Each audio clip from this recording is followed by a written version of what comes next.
Hello friends, welcome to my channel. ఇవాళ వీడియోలో ప్రతి ఒక్క ఆడవారి కోసం ఉపయోగపడే మంచి సింపుల్ చిట్కాలు అనేవి ఈరోజు వీడియోలో మీ ముందుకు తీసుకొచ్చానండి. ఈ వీడియోలోని టిప్స్ అన్నీ కూడా మీరు రోజు చేసుకునే పనుల్లో మీకు చాలా బాగా యూజ్ అవుతాయి.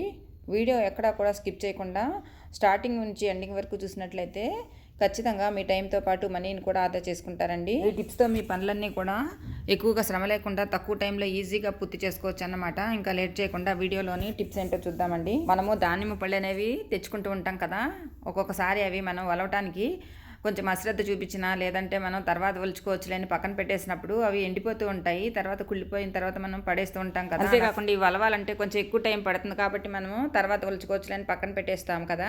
ఈ పండు వలవాలంటే మనకి కొంచెము టైం పడుతుంది. దానివల్ల మనం ఇది వలవడానికి పక్కన పెట్టేస్తూ ఉంటాం కదా. అలా కాకుండా ఇలా సింపుల్గా వలిచామనుకోండి, మనకి ఇందులో ఉన్నటువంటి గింజలన్నీ కూడా ఈజీగా బయటకు వచ్చేస్తాయండి.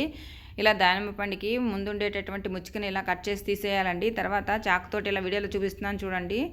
ఇలా దానిమ్మ పండుని ఇలా నిలువుగా మనము 4 భాగాలుగా కట్ చేసుకోవాలి, లేదంటే 6 భాగాలుగా కూడా కట్ చేసుకోవచ్చు. తర్వాత ఇలా నిలువుగా ఘాట్లు పెట్టుకున్నాం కదండి, వీటిని కొంచెం ఇలా విడదీసినట్లుగా చేసుకోవాలన్నమాట. చూడండి, ఇలా విడదీసుకున్న తర్వాత ఇప్పుడు దానిమ్మ పండును ఇలా రివర్స్ చేసుకున్న తర్వాత మనం చాకు ఉంటుంది కదా, చాకుతోటి ఇలా వెనక భాగాన ఇలా మనం చాకుతో కొట్టామనుకోండి, మనకి ఈజీగా గింజలన్నీ కూడా బౌల్లో పడిపోతాయండి. చూడండి, ఇలా కొంచెం గట్టిగా ప్రెస్ చేస్తూ కొట్టినట్లయితే ఈజీగా గింజలన్నీ కూడా మనకి బౌల్లోకి వచ్చేస్తాయన్నమాట. ఇలా కొద్దిగా మనం కొట్టిన తర్వాత ఇంకేమైనా సరే మనకి గింజలు కనుక ఆ దానిమ్మ పండులో ఉండిపోయినట్లయితే మళ్ళీ ఒకసారి ఇలా కొంచెం మనం కట్ చేసుకున్నటువంటి ఈ దానిమ్మ పండు భాగాలన్నిటిని కూడా ఇలా ప్రెస్ చేస్తూ కొట్టామనుకోండి, మనకి ఈజీగా ఈ గింజలన్నీ కూడా వచ్చేస్తాయండి. ఒక్క గింజ కూడా మిగలకుండా మొత్తం గింజలన్నీ కూడా మనకి ఇలా బౌల్లో పడిపోతాయి అన్నమాట. చూడండి, ఇక్కడ ఎక్కడన్నా 1-2 గింజలు ఉన్నట్లయితే మళ్ళీ మనం ఒకసారి ఇలా కొంచెం ఇలా ప్రెస్ చేస్తూ ఈ దానిమ్మ పండును ఇలా కనుక మనము ట్యాప్ చేసామనుకోండి, మనకి ఈజీగా అందులో ఉన్న గింజలన్నీ వచ్చేస్తాయండి. చూడండి, ఎక్కడ కూడా ఒక గింజ లేకుండా ఈజీగా వచ్చేసింది. చూడండి, ఇలా సింపుల్గా మనము ఎన్ని దానిమ్మ పళ్ళు అయినా ఇలా ఈజీగా వలుచుకోవచ్చండి. మనము దానిమ్మ పండు వలవకుండా పక్కన పెట్టేసి తర్వాత వలుచుకోవచ్చులే అని చెప్పి మనము అశ్రద్ధ చేస్తూ ఉంటాం కదా. అలా కాకుండా ఇలా సింపుల్గా వలిచామనుకోండి, మనకి ఈజీగా గింజలన్నీ వచ్చేస్తాయండి. టిప్ అనేది బాగా హెల్ప్ అవుతుంది, ట్రై చేయండి. ఇంకా తర్వాత టిప్ ఏంటంటే, ఇక్కడ ఒక బౌల్ తీసుకున్నాను, దీంట్లో ఒక గ్లాసు నీళ్లు పోసుకుని తర్వాత అందులో ఒక స్పూను పంచదార వేసుకోవాలి. తర్వాత అందులోనే వంట సోడా ఉంటుంది కదా, ఈ వంట సోడా కూడా ఒక స్పూను వేసుకుని ఇదంతా ఈ వాటర్లో కలిసేలాగా ఈ రెండు కూడా ఇలా కలుపుకోవాలండి. తర్వాత ఇప్పుడు మనము ఇది ఎక్కడైతే మనకి బల్లులు బొద్దింకలు వస్తున్నాయో ఆ ప్లేస్లో, ముఖ్యంగా మనకి పొయ్యిగట్టు కింద వంట చేసే దగ్గర ఎక్కువగా బల్లులు కానీ బొద్దింకలు కానీ తిరుగుతూ ఉంటాయి కదా. రాత్రిపూట ముఖ్యంగా మనకి వంట అంతా అయిపోయిన తర్వాత ఇలా తయారు చేసుకున్నటువంటి వాటర్ ఉంది కదండి, ఈ వాటర్ని ఇలా గిన్నెతో సహా ఇలా మనము పొయ్యిగట్టు కింద కానీ పొయ్యి కింద కానీ ఇలా పెట్టామనుకోండి, మనకి బల్లులు బొద్దింకలు అనేవి అస్సలు రాకుండా ఉంటాయి. టిప్ అనేది బాగా హెల్ప్ అవుతుంది, ట్రై చేయండి. ఇంకా తర్వాత టిప్ ఏంటంటే, ఇలాంటి జామ్ బాటిల్స్ కానీ లేదంటే పచ్చడి బాటిల్స్ కానీ మనకి ఇలా మూత కొంచెం గట్టిగా ఉన్నాయి వస్తూ ఉంటాయి కదండి. ఈ బాటిల్స్ మూతలు అనేవి మనకి చాలా టైట్గా ఉంటాయి. ఒక్కొక్కసారి మనం తీయటానికి ఎంత ట్రై చేసినా కానీ మూత అనేది చాలా టైట్గా ఉండి ఒక్కొక్కసారి మనకి రాకుండా మూత ఉంటుంది కదా. అలాంటప్పుడు మనం ఇలా సింపుల్గా చేసామనుకోండి, మూత ఈజీగా వచ్చేస్తుంది. ఒక బౌల్ కానీ ఒక ప్లేట్ కానీ తీసుకుని దానిలో ఒక అర గ్లాసు గోరువెచ్చని నీళ్ళు పోసుకోవాలి. తర్వాత ఇప్పుడు ఈ బాటిల్ని ఇలా కొంచెం తిరగవేసినట్టుగా చేసి ఈ మూత మునిగేలాగా ఆ నీళ్ళల్లో పెట్టి ఒక 5 నిమిషాల పాటు అలా ఉంచామనుకోండి, మనకి ఇలా మూత అనేది ఈజీగా వచ్చేస్తుంది. ఈ టిప్ కూడా అందరికీ హెల్ప్ అవుతుంది, ట్రై చేయండి. ఇంకా తర్వాత టిప్ ఏంటంటే, కళ్ళజోళ్ళు అనేవి చిన్న పెద్ద తేడా లేకుండా అందరూ కూడా వాడుతూ ఉన్నారు కదా. అలాంటప్పుడు ఒక్కొక్కసారి ఇవి చాలా జిడ్డుగా అయిపోవడము లేదంటే డస్ట్ పట్టడము జరుగుతుంటుంది కదా. అంతేకాకుండా మనం ఒక్కొక్కసారి తలకు నూనె పెట్టుకున్నప్పుడు కూడా అద్దాలకు జిడ్డు అనేది అంటుతుంది కదా. అలాంటప్పుడు మనం ఈ జిడ్డు అనేది తర్వాత డస్ట్ అనేది నీట్గా క్లీన్ చేసుకోవచ్చు అండి. టాల్కం పౌడర్ కొద్దిగా ఈ అద్దాల మీద ఇలాగ కొద్దిగా చల్లి తర్వాత మనకి కళ్ళజోడు తొడవడానికి ఒక క్లాత్ ఇస్తారు కదండి, ఆ క్లాత్ ఇలా నీట్గా క్లీన్ చేసుకుంటే మనకి కళ్ళజోడు అనేది చాలా నీట్గా క్లీన్ అవుతుందండి. తర్వాత ఇలాంటి జిడ్డు లేకుండా డస్ట్ లేకుండా నీట్గా క్లీన్ అవుతుంది. ఇలా క్లాత్ కనుక లేకపోయినట్లయితే ఏదైనా కాటన్ క్లాత్ మెత్తటి క్లాత్తో ఇలా అద్దాలు తుడిచినట్లయితే అద్దాలు అనేవి చాలా నీట్గా క్లీన్ అవుతాయండి. మనకి ఎలాంటి జిడ్డు లేకుండా డస్ట్ లేకుండా నీట్గా క్లీన్ అవుతాయి. సింపుల్ టిప్ అనేది అందరికీ హెల్ప్ అవుతుంది, ట్రై చేయండి. ఇంకా తర్వాత టిప్ ఏంటంటే, ఇలా ఒక బౌల్ తీసుకున్న అందులో ఒక షాంపూ ప్యాకెట్ ఇలా కట్ చేసి వేసుకుంటున్నాను. తర్వాత ఈ బౌల్లోనే వెనిగర్ ఉంటుంది కదండి, ఆ వెనిగర్ కూడా ఒక టేబుల్ స్పూన్ వరకు ఇలా వేసుకుంటున్నాను. తర్వాత ఇప్పుడు ఈ వెనిగర్ ఈ షాంపూ రెండు కూడా ఇలా కలిసేలాగా పూర్తిగా కలుపుకోవాలండి. ఇలా కలుపుకున్న ఈ మిశ్రమంలో మనకి దూది ఉంటుంది కదా, ఆ దూదిని ఇలా చిన్నగా బాల్స్ లాగా చేసుకోవాలి. ఇప్పుడు ఈ బాల్స్ అనేవి మనం తయారు చేసుకున్నటువంటి ఈ వెనిగర్ ఇంకా షాంపూ మిశ్రమంలో ఇలా డిప్ చేసుకోవాలి. ఇలా మొత్తం అన్నీ కూడా ఇలా డిప్ చేసుకున్న తర్వాత ఇప్పుడు మనకి ఎక్కడెక్కడైతే బొద్దింకలు తిరుగుతుంటాయి, ఇంకా బల్లులు తిరుగుతూ ఆ ప్లేస్లో కనుక ఇలా ఒక్కొక్క బాల్ని పెట్టినట్లయితే బొద్దింకలు అనేవి బల్లులు అనేవి రాకుండా ఉంటాయి. ముఖ్యంగా రాత్రిపూట్ల మనకి ఎక్కువగా బల్లులు బొద్దింకలు తిరుగుతుంటాయి కదా, అలాంటప్పుడు మనం కిచెన్లో మనకి ఎక్కడైతే ఎక్కువగా బొద్దింకలు బల్లులు కనపడతాయో ఆ ప్లేస్లో కనుక ఇలా ఈ దూది వంటలు పెట్టినట్లయితే మనకి అవి పూర్తిగా రాకుండా ఉంటాయి. డిప్ అనేది చాలా బాగా హెల్ప్ అవుతుందండి. ఇంకా ఇలా మిగిలినటువంటి ఈ వాటర్ ఉంది కదండి, ఈ వాటర్ని ఇలాగా ఒక బాటిల్లో పోసుకోవాలి. తర్వాత ఈ బాటిల్ క్యాప్కి ఇలాగా చిన్న చిన్న హోల్స్ పెట్టుకోవాలి. ఇప్పుడు ఈ వాటర్ని మనము కిటికీల సందుల్లోనూ ఇంకా మనకి ఎక్కడైతే కొంచెం ఇరుకుగా ప్లేస్లు ఉంటాయి కదండి తలుపు సందుల్లోనూ ఆ మూలలో కనుక ఇలా ఈ వాటర్ని కనుక స్ప్రే చేసామనుకోండి, మనకి ముఖ్యంగా బల్లులు బొద్దింకలు చిన్న చిన్న నుసిపురుగులు తర్వాత దోమలు అనేవి కూడా రాకుండా ఉంటాయండి. ఇల్లంతా మంచి హైజీనిక్గా ఉంటుంది. వెనిగర్ ఇంకా షాంపూ మిశ్రమం అనేది బాగా పనిచేస్తుందండి. డిప్ అనేది బాగా హెల్ప్ అవుతుంది, ట్రై చేయండి. ఇంకా తర్వాత టిప్ ఏంటంటే మన అందరి ఇళ్లలోనూ డెటాల్ ఉంటుంది కదండి, ఈ డెటాల్ కూడా మనకి బల్లులు పోవడానికి చాలా బాగా యూజ్ అవుతుందండి. ఇక్కడ దూది బాల్స్ను ఒక 4 బాల్స్ ఇలా తీసుకోవాలండి. తర్వాత వాటిని ఇలా డెటాల్లో ముంచుకోవాలన్నమాట.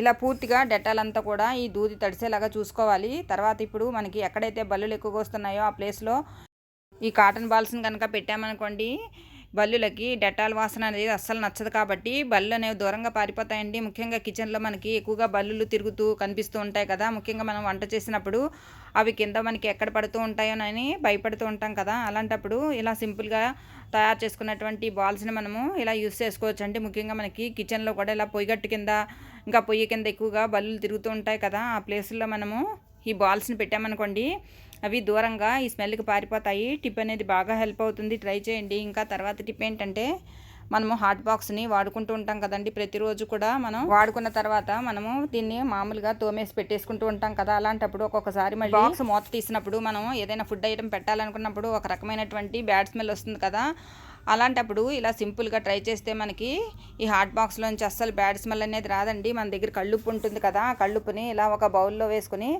తర్వాత మనము ఈ హాట్ బాక్స్లో పెట్టేసి ఒక నైట్ అంతా అలా ఉంచేసామనుకోండి, తెల్లవారేసరికి మనకి ఇందులోంచి ఘాటు వాసనలు కానీ లేదంటే ఒక రకమైనటువంటి బ్యాడ్ స్మెల్ కానీ పూర్తిగా పోతాయండి. టిప్ అనేది బాగా హెల్ప్ అవుతుంది, ట్రై చేయండి.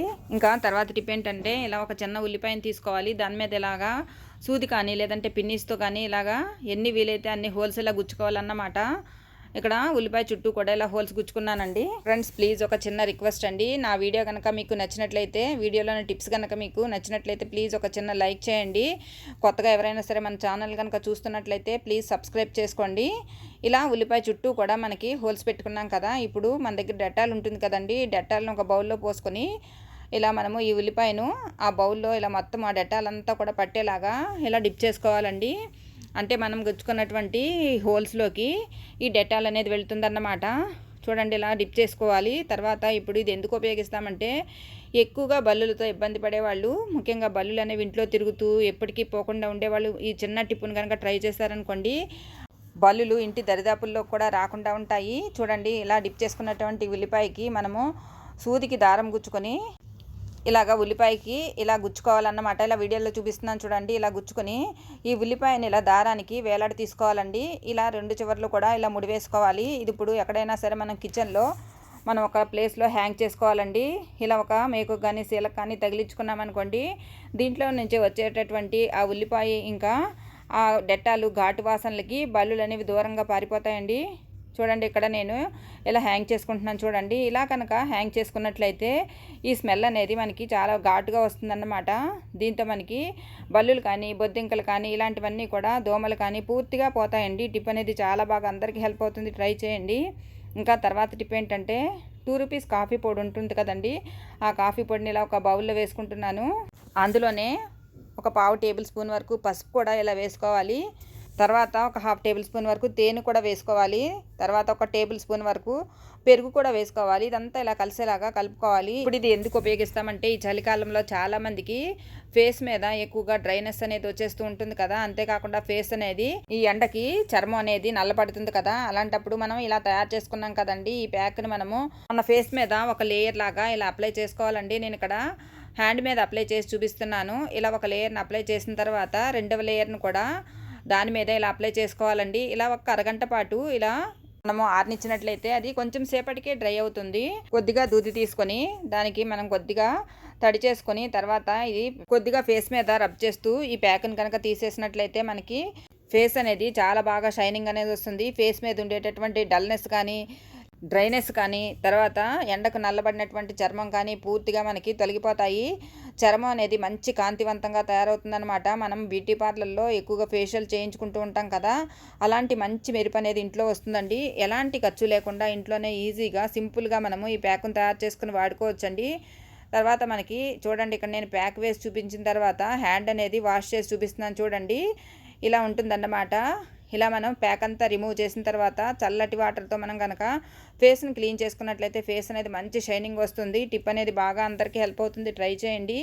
ఇంకా తర్వాత టిప్ ఏంటంటే, ఇలా ఒక మట్టి ప్రమిదను తీసుకున్నానండి. దాంట్లో కోల్గేట్ టూత్ పేస్ట్ ఉంటుంది కదా, అది కొద్దిగా వేసుకుంటున్నాను. తర్వాత అందులోనే చిటికెడు పసుపు వేసుకుంటున్నాను. తర్వాత దాంట్లోనే మనకి ఈ కర్పూరం బిళ్ళలు ఉంటాయి కదా, ఈ బిళ్ళలను 1-2 బిళ్ళలు ఇలా వేసుకోవాలన్నమాట. తర్వాత ఇది ఇప్పుడు ఇలా వెలిగించుకోవాలి. ఇలా కర్పూరం వెలుగుతున్నంతసేపు మనకి ఇలా పొగ వస్తుందండి. ఈ పొగను మనం ఇల్లంతా కనుక ఇలా చూపించామనుకోండి, ఇంట్లో ఉండేటటువంటి నెగిటివ్ ఎనర్జీ ఏదైనా ఉంటే పూర్తిగా పోతుంది. అంతేకాకుండా దోమలు అనేవి మన ఇంట్లోకి అస్సలు రాకుండా ఉంటాయి.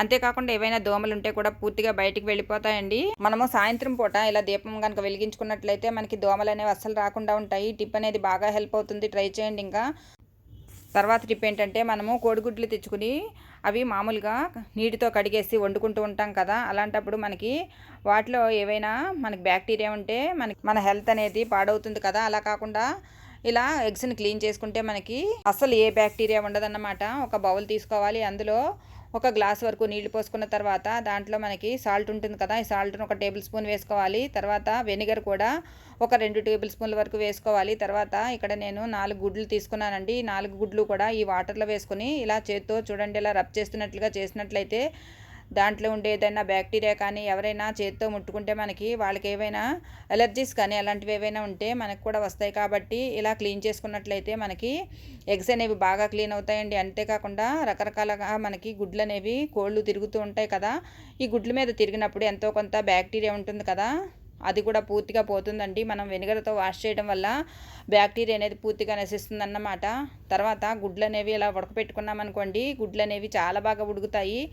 పోషకాలు అనేవి అస్సలు నశించకుండా ఉంటాయండి. మనం కుక్కర్ తీసుకుని దాంట్లో 1 గ్లాస్ వరకు ఇలా అడుగున వాటర్ పోసుకోవాలి. తర్వాత మన దగ్గర జాలి గిన్నె ఉంటుంది కదండి, ఈ జాలి గిన్నెని ఆ కుక్కర్ మీద ఇలా పెట్టుకోవాలి. తర్వాత ఇప్పుడు ఆ జాలి గిన్నెలో మనం ఏవైతే ఎగ్స్ ఉడికించుకుంటున్నాం కదా, ముందుగా కడిగి పెట్టుకున్న ఎగ్స్ అన్నీ కూడా ఇలా పెట్టుకోవాలండి. తర్వాత ఒక బౌల్ తీసుకుని అందులో సగం వరకు నీళ్లు పోసుకోవాలి. చిన్న బౌల్ అయితే సరిపోతుందండి. దాంట్లో కొద్దిగా సాల్ట్ వేసుకోవాలి. సాల్ట్ అంతా కూడా ఆ బౌల్ ఇలా కలిసేలాగా కలుపుకున్న తర్వాత ఇప్పుడు స్టవ్ వెలిగించి స్టవ్ మీద ఈ కుక్కర్ పెట్టుకొని ఒక 10-15 నిమిషాల వరకు ఇలా ఉడికించుకున్నట్లయితే మనకి ఎగ్స్ అనేవి చాలా బాగా ఉడుకుతాయండి. పోషకాలు అనేవి అస్సలు పోకుండా ఉంటాయి. ఇలా ఉడికినటువంటి ఎగ్స్ని మనము కొద్దిగా చల్లారిన తర్వాత ఇలా ఒకసారి మనమే చాకుతో ఇలాగా పైన ట్యాప్ చేసి తర్వాత ఇలా పొట్టు కనుక వచ్చినట్లయితే మనకి పొట్టు అనేది బాగా వచ్చేస్తుందండి.